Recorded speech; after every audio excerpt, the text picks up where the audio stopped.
Good afternoon. The categorical imperative is supposed to provide a way for us to evaluate moral actions and to make moral judgment. It's not a command to perform specific actions. It's not say follow the Ten Commandments or respect your elders. It's essentially empty. It is a simple formal procedure by which to evaluate any action about which might be morally irrelevant.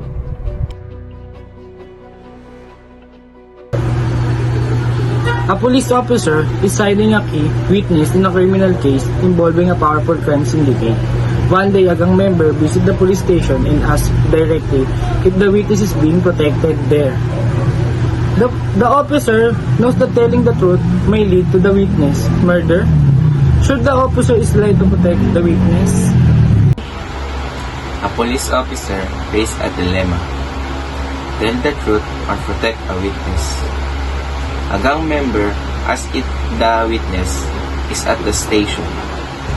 Telling the truth risks the witness' life, but lying breaks the duty to be honest. The officer lies, choosing to save a life, showing that what's right can defend on the situation.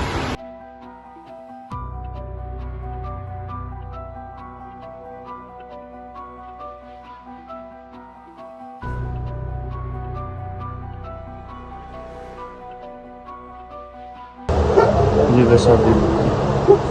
What if everyone lied to protect others? If everyone lied to protect others, society will collapse. Kant's categorical imperative demands that moral action be universal,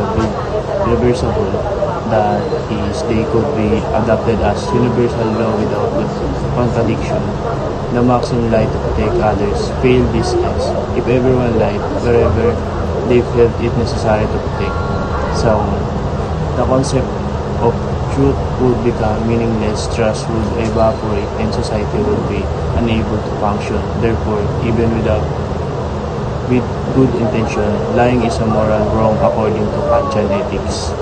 Lying fails the universality test. The principle of universality, a cornerstone of Kant's moral philosophy, dictates that a moral action must be possible to be adopted as universal without contradiction. Since a world where everyone lies to protect others is self-defeating and ultimately destroy the very notion of truth and trust, the action of lying fails this crucial test.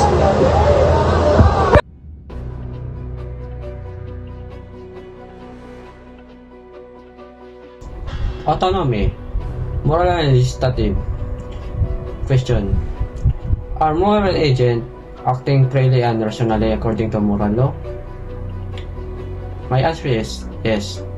In moral philosophy, the concept of moral agent implies with acting both freely and rationally.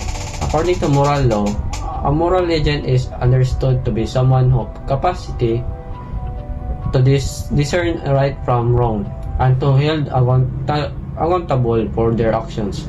This capacity involves both rationality, understanding and applying moral principle, and freedom.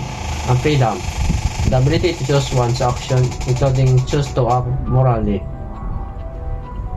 Now, Kant's believe moral law shall be on reason freely chosen by moral agent. Moral laws are based on reason and shall be freely chosen by moral agents. If an officer lies, he violates the moral law, he will legislate for all acting against his own rational autonomy and undermining the principles of universalizability. According to Kant, if the officer lies, he acts outside the moral law that he will legislate for everyone. If the officer lies, he is not acting according to a universalizable moral law. He is making an exception for himself that he will not want to apply to others.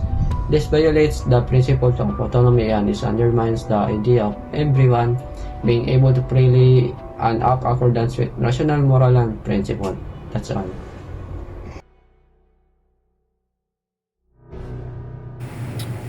Even though protecting the witness seems morally good, Kantian ethics says lying is always wrong, no exemption. According to Kant, the officer must tell the truth even though the outcome is tragic. This shows how strict Kant's system is.